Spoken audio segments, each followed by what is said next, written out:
ଯେତେ ଏଇ ଯୋଉ ଜାତି ବା ସଂରକ୍ଷଣ ଜାତି ଆଧାରରେ ଜାତି ଆଧାରରେ ସୁବିଧା ଦବା ପାଇଁ ଚେଷ୍ଟା କରିବେ ଆପଣ ବେଶୀ ଜାତିକୁ ସେତେ ଉସ୍କେଇକି ଆଗକୁ ଆଣିବେ ଆଉ ସମସ୍ତଙ୍କ ଭିତରେ ମୁଣ୍ଡ ଭିତରେ ଗୋଟେ ପୁରେଇବେ ଯେ ଆପଣ ଜାତି ଯୋଗୁ ପଛରେ ଅଛନ୍ତି ଜାତି ଯୋଗୁ ପଛରେ ଅଛି। ଯେତେବେଳେ ସେ କହୁଥିଲେ ଯେ ଆପଣ ଯଦି ମେରିଟ କି ପଛକୁ ଆଣିକିରି ଆପଣ ଯଦି ସଂରକ୍ଷଣ କରି ଯାହାଙ୍କର ମେରିଟ ନାହିଁ ତାଙ୍କୁ ଆଗକୁ ନେବାକୁ ଚେଷ୍ଟା କରିବେ ସେଥିରେ ଲାଭ ହବନି, ତାଙ୍କର ବି ଲାଭ ହବନି। ଆପଣ ତ ଚାହୁଁଛନ୍ତି ଯୋଉମାନେ ଗରିବ ଶ୍ରେଣୀର ଅଛନ୍ତି, ଯୋଉମାନେ ଦଳିତ ଶ୍ରେଣୀର ଅଛନ୍ତି, ଯାହାକୁ ଆପଣ ନିଷ୍ପେଷିତ ମାର୍ଜିନାଲାଇଜ ଏଇ ପ୍ରକାର ଶବ୍ଦରେ ଆପଣ ତାଙ୍କୁ ବର୍ଣ୍ଣନା କରୁଛନ୍ତି, ତାଙ୍କୁ ତ ଉପରକୁ ଆଣିବାର ଅଛି ଗୋଟେ ଲେଭେଲ ପ୍ଲେଇଂ ଫିଲ୍ଡ ପାଇଁ, ଭଲ କଥା। କିନ୍ତୁ ସେ ତାର ବାଟ ଜାତି ନୁହେଁ। ଓଡିଶାରେ ଶିକ୍ଷାନୁଷ୍ଠାନ ଗୁଡିକରେ 11.25% ସଂରକ୍ଷଣ ଦିଆଯିବ। କାହାକୁ ଦିଆଯିବ? ପଛୁଆ ଜାତି ମାନଙ୍କୁ ଦିଆଯିବ। ଯଦିଓ मेडिकल आउ इंजीनियरिंग भली टेक्निकल सब्जेक्ट रे रिजर्वेशन नहीं एवं ओडिशा सरकार कहउचंती जे नवीन बाबू जहा करि पारि नथिले आमे सेया करिकरी देखै देलु। जो माने रिजर्वेशन दाबी करंती जो नेता माने सेमानक भितरु श्रीकांत जेना अन्यतम, तांकर जुक्ति होउची जे गरीब पिलांकु पछुआ जातिर लोकंकु आगुकु नबा होउची काम रिजर्वेशन तुरंत लागू कर। तांको हिसाब अनुसार 54% लोक होउचंती पछुआ वर्गर, पछुआ जातिर। मेडिकल रे इंजीनियरिंग रे जेते टेक्निकल सब्जेक्ट होउची सबुथरे रिजर्वेशन दिया जाऊ आउ मेरिट रो अर्थ किछि नाही। आपण प्रथमे सुजोग दियंत पाठ पढिबा पाई।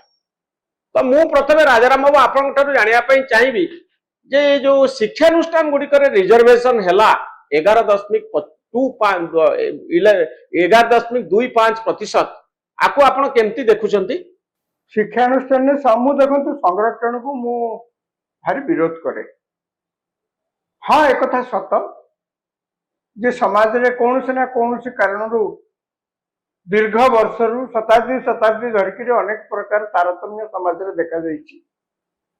किछि लोक गरीब होइकरी अछंती, किछि सेमानकु शोषण करछंती, आउ किछि ऊपर श्रेणीर लोक अछंती सेमाने बेसी प्रभावी। एकथा हेइछि किंतु आमे तो सब बेला अतीत रे बंचिबानी ना, हमको तो आगु को जीवाकू पड़िबो। देश स्वाधीनता पाइला, नुआ संविधान आमर तैयारी हैला, संविधान ने समस्त को समान अधिकार मध्य दियागला। संविधान ने कोठी जाति भित्ति रे कोनसी प्रकार संरक्षण व्यवस्था करा जाय। श्रीकांत जेना कहउचंती जे जाति भित्तिक कथा कुआ जायछि, जो जाति रे जेते लोक तांकु सेतिकी अधिकार सेतिकी भाग देई दियो। कोठी संविधान ने कोन एकथा कोन लेखा है? से कहउचंती समानतार अधिकार कथा कुआ। समानता माने कोन संविधान ने जाति भित्ति रे संरक्षण करवा? समानता माने कोन सेया? केवल संविधान ने दलित एवं आदिवासी मानक पे सेतिकी संरक्षण व्यवस्था अछि। ता बादे संरक्षण कथा जाति भित्ति रे आदौ संविधान ने कोठी लेखा जाय नाही। एक दुई रे प्रथम प्रधानमंत्री जवाहरलाल नेहरू सी मध्य एतले शासन को आसिले, सी शासन थिला बेले तांको सेतबेले मध्य ए कथा उठितला जे जाति भित्ति रे कोन करे पड़ो। प्रधानमंत्री जेतले जवाहरलाल नेहरू पूरा सीधा मना करदेले, कहले जाति भित्ति रे कोनसी प्रकार संरक्षण कर दे पारिबो नाही, संविधान ने नाही, आमे मध्य सेगुडा कर करिबुन। एवं तांकर जहा सेतबेले मत तला भारी उच्च कोटिर मत तला। एतले जे कहउतिले जे आपण जदि मेरिट की पछु को आनिकिरी आपण जदि संरक्षण करी जाकर मेरिट नाही तांकु आगु नौ चेष्टा करिवे सेतरे लाभ हबनी, तांकर भी लाभ हबनी। आपण तो चाहुचंती जो माने गरीब श्रेणी अछंती, जो माने दलित श्रेणी अछंती, जाहाको आपण निष्पेषित मार्जिनालाइज एई प्रकार शब्द रे आपण तांकु वर्णना करथि, तांकु तो ऊपर को आनिबार अछि उटा लेवल प्लेइंग फील्ड पे, भलो कथा।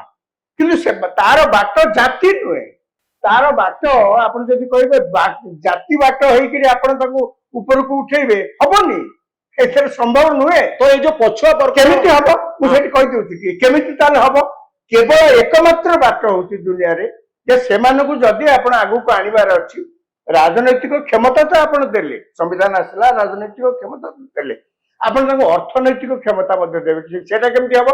आपण ताको पाठ पढाइबे, पाठ पढाइबे पे सब सुविधा करूनांती, कार किछ कहबार नै, पाठ पढिबे, पाठ पढिले आपण आ ताको किछ करिवार दरकार नै, सेमाने छा आगु को जिवे। पाठ पढिए माने ताकर पक्षी लगेइबे, आपण जो पक्षी ताकर वर्तमान नाही, जोथमे समाज रे से अवहेलित होइकरी अछंती, आपण ताको पक्षी लगे देला पर से छा जिवे। सारा दुनिया रे आगे एई नियम, ରିଜର୍ଭେସନ ଜାତି ଭିତରେ ଆପଣ ଦେଲେ ଆପଣ ତାଙ୍କର କିଛି ଲାଭ କରିବେ ନାହିଁ, ବରଂ କ୍ଷତି କରିବେ। ତ ପଛୁଆ ବର୍ଗର ବା ପଛୁଆ ଜାତିର ପିଲାମାନଙ୍କୁ ଯୋଉ ରିଜର୍ଭେସନ ମିଳିଲା, ଆପଣ କଣ ଭାବୁନାହାନ୍ତି କିଛି ପଛୁଆ ଜାତିର ପିଲା ଏଥିରେ ବେନିଫିଟ ପାଇବେ ବୋଲି?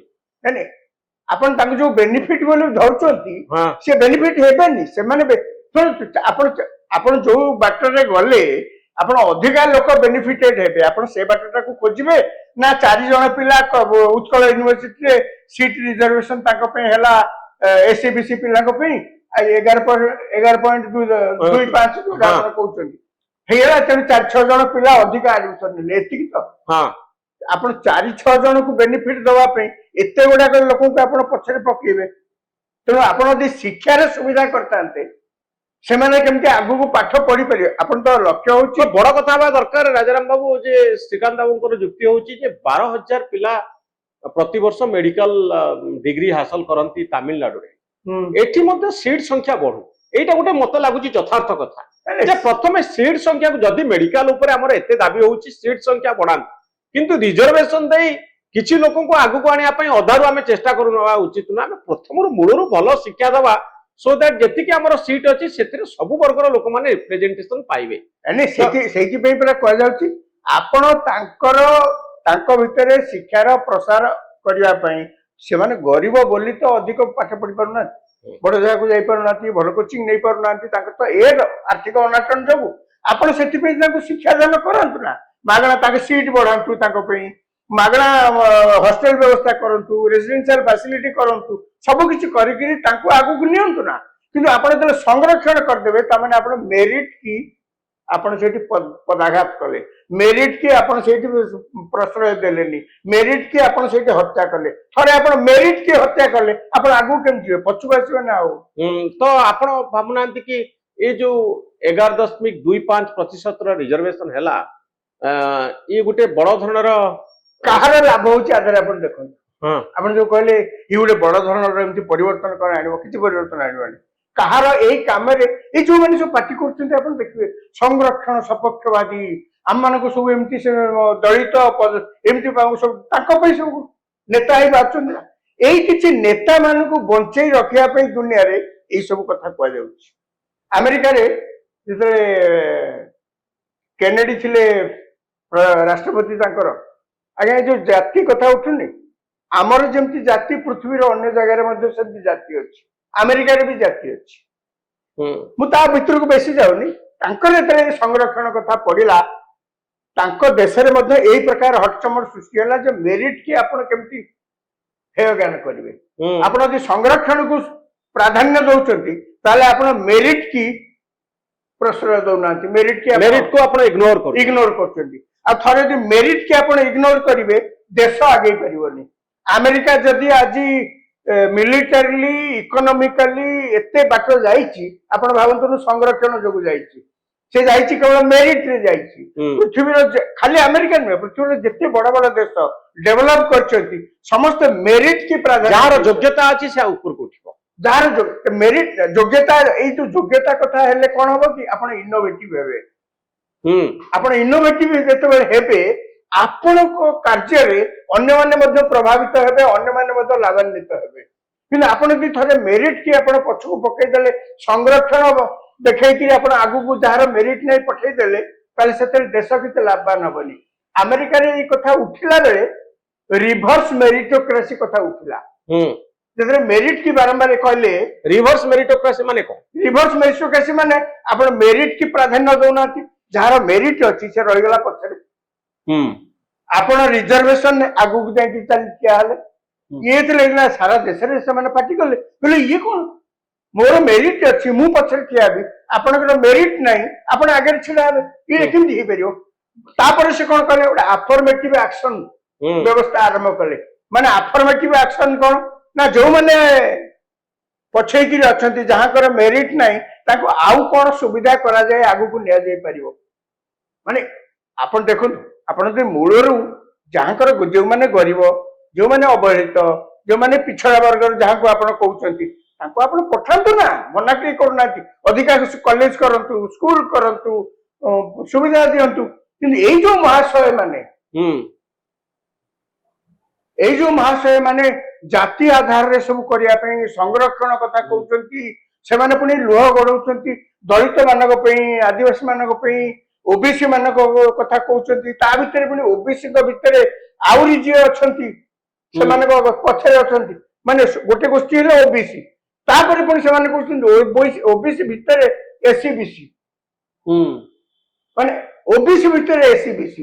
ଆପଣ ଯଦି ଏସି ବିସିଙ୍କ ଭିତରେ ମଧ୍ୟ ଖୋଜିବେ ଆହୁରି କିଏ ଗରିବ ଥିବେ, ଏମିତି ଥିବେ, ଏମିତି ଆପଣ ପଛକୁ ଆସିବେ। ଏଇ ଯୋଉ ମାନେ କହୁଛନ୍ତି ମନେ ରଖିଥାନ୍ତୁ, ଆପଣ ତାଙ୍କୁ ଭାବନ୍ତୁନି ସେମାନେ କାହାର ଭଲ ପାଇଁ କହୁଛନ୍ତି।